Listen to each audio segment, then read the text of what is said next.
Hey guys, it's Michael. So it is, let's see, it's about July 10th.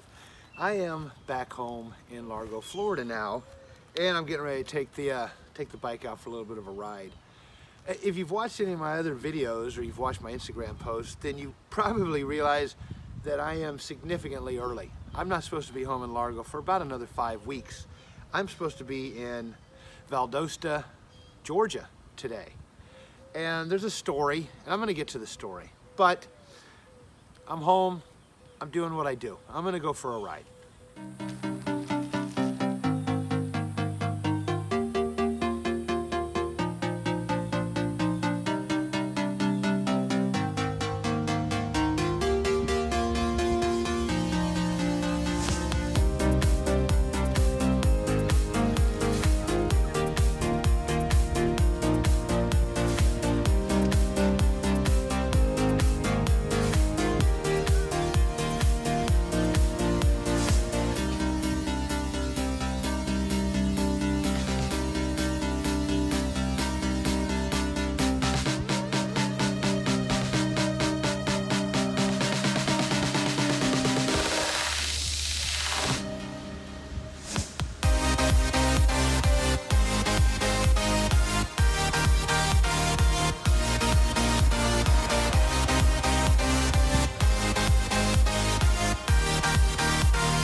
So at the beginning of this video, I promised you the story of why I'm home after only 2 weeks out of my 7-week trip.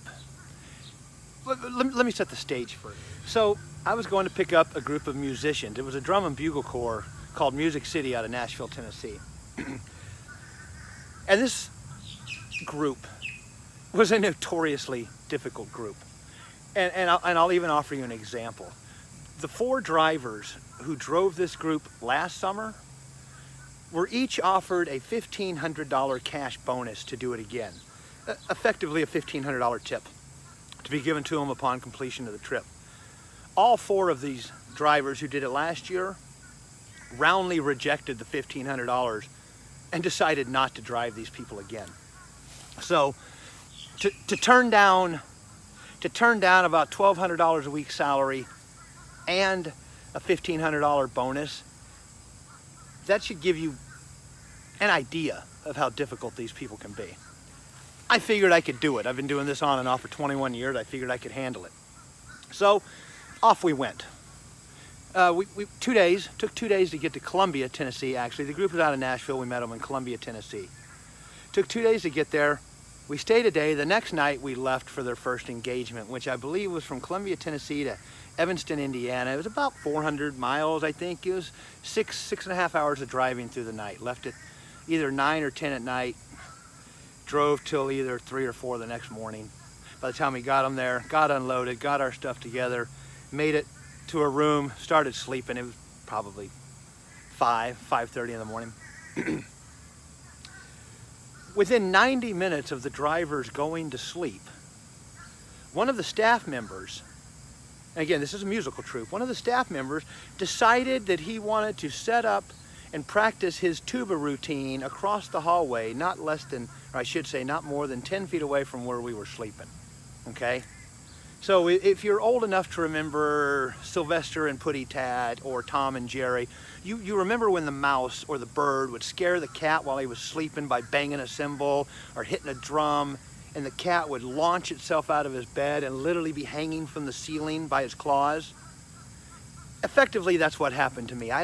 The last time I was awoken that violently was by a guy wearing camouflage fatigues, a big round brown hat, banging a baseball bat on the side of a stainless steel trash can. Okay, that was like 27 years ago. It was the last time I was awoken that violently. So I shot out of bed, still had sleep in my eyes, stumbled through the door, went across the hallway to talk to the kid. I was doing good. I was explaining to him, a 19, 20-year-old staff member, I was explaining to him, we're trying to sleep, We just drove through the middle of the night. We're doing it again tonight. It's important. And then he did what all teenagers, and I guess maybe he was 20, 19 or 20. He did what they all do.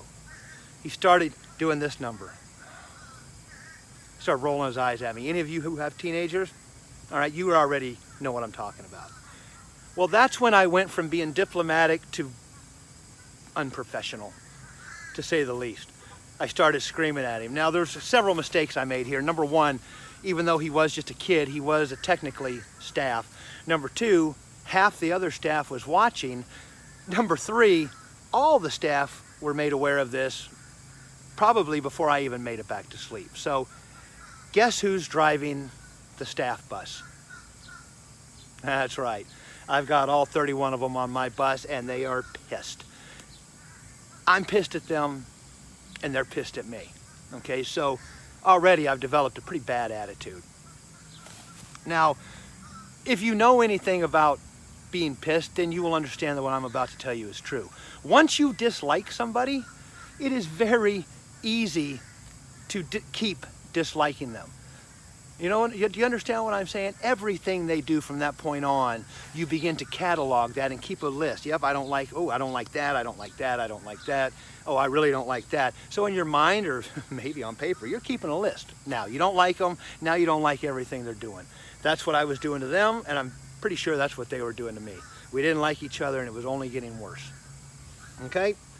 So it just keeps getting worse over the next 14 days, and long story short, at their earliest convenience, when I was the closest to my home terminal, which would be Daytona Beach, Florida, which is about 186 miles away from where I live, they had me replaced. They brought another driver in, they had me replaced. That's it. So they were a hideous group of people. They were. But that's not what I'm here. It sounds like that's what I'm here to talk about. How horrible they were, and how great I was for standing up to them, and blah, blah, blah. That's not what I'm here for. What I'm here to talk about is how my attitude, my bad attitude, literally just cost me $10,000, $9,000, $9,500. Like that, poof, gone, like a fart in the wind. I'm not at a station in my life where I can afford to lose $9,000. Maybe some of you are, I'm not. Okay, losing $9,000 is literally devastating to me, to my family. It's cost me a great deal. It's cost my wife a great deal. It's set us back months, if not years. Let me explain what I mean about how it was yes, they were horrible. They fucking horrible. Anyone who's done them before, anyone who's doing it now will tell you these are horrible, horrible people. Horrible kids, they're horrible. But I could have dealt with it, but I developed I left with a bad attitude. I had heard the story, okay, the lore of this group had preceded them by years. I'd been hearing the story about these groups, these kind of groups. I've been in this industry for 20 years. I've been hearing about these kind of groups for a decade. I know they're horrible. So I already went into it defeated, right? I was fucked up before I got there. I was ready to be mad. I was prepared to be mad. In fact, I would argue that I wanted to be mad. I knew they were going to be mad, and I knew I wasn't going to put up with their shit. Okay, that is a bad attitude to have, and I left out of the gate with it.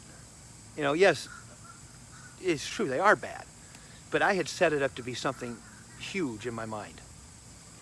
Unfortunately, the reputation that had preceded them was accurate. They were bad. It was very easy to do what I wanted to do. Okay, they made it very easy to be mad at them. But my attitude is what ended this. There's 3 other guys that are out there who are every bit as miserable as I am, that just kept it to themselves. They just walked away every time they were yelled at. They kept it to themselves every time they were mistreated. And they're still there, and they're still earning a lot of money that I'm losing. Your attitude affects your altitude. Okay? And that's a saying I've known for a long time. Too bad I didn't remember it over the past 14 days, but attitude affects altitude. If there's any pilots that are watching, you'll know what I mean. The attitude, the physical attitude of your wing affects whether you're going up or whether you're going down. All right, me, I'm a paratrooper, and I used to be an avid skydiver. Okay, the attitude of your body as you land affects whether you walk away from that jump or you're carried away from that jump. Okay, attitude affects altitude. All right, my mental attitude set my wing, it set my sail in such a manner that I was primed to go down right from the very beginning, and that is precisely what happened. I lost so many things because of this. The trip I was going to take Trina on down to Key West to celebrate our 10-year wedding anniversary, gone. The 5-day, 434-mile unsupported bicycle ride that I was going to film from Tampa, Florida, down to Key West before she got there, it's over. The new computer and the best video editing program that I was going to buy so I could shoot better videos is certainly backed up 6 months, if not over. The $1,000 or so I was going to put into savings for my bicycle ride next summer from Key West to Maine up US 1 certainly took a hit. Certainly took a hit. So, look, you can tell yourself, oh, why should I listen to this guy? He just fucked it up. And that's fine. That's reasonable. You can do that. If I was you, I would take this from the point of view that this guy just fucked it up and he knows exactly what he's talking about. I'm still fresh, okay? I just stepped outside of the storm. I can still see all the details vividly.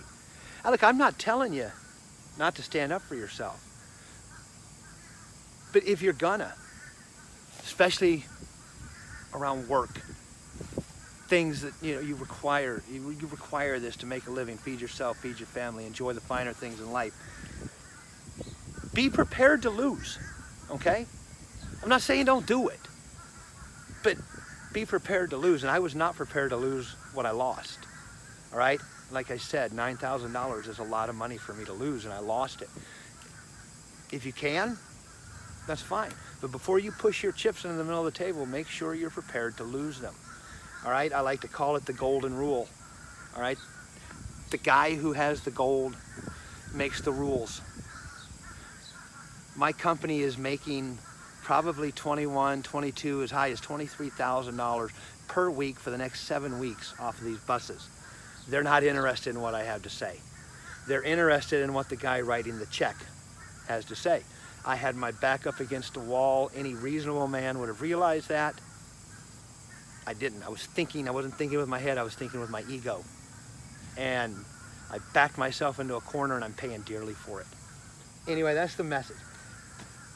I'm still doing what I do. I made a mistake. I fucked up. Certainly I fucked up. There's no doubt about that, but I can't go into mourning. I'm not going to go into hiding. I'm still doing what I do. I'm going to recover. I'm going to make a comeback. I always do. Most of us do. We usually do. But I wanted to pass that along to you. Maybe you're in the same boat. Maybe you have, or you're about to give someone a piece of your mind that you shouldn't. Or you're not prepared to face the consequences, if you do. That's why I'm sending you this. I'm not telling you not to do it. I'm telling you what I tell you all the time. Audit your list first. Are you prepared to lose what you could possibly lose? Are you? If you are, good, do it. You got to stand up for yourself.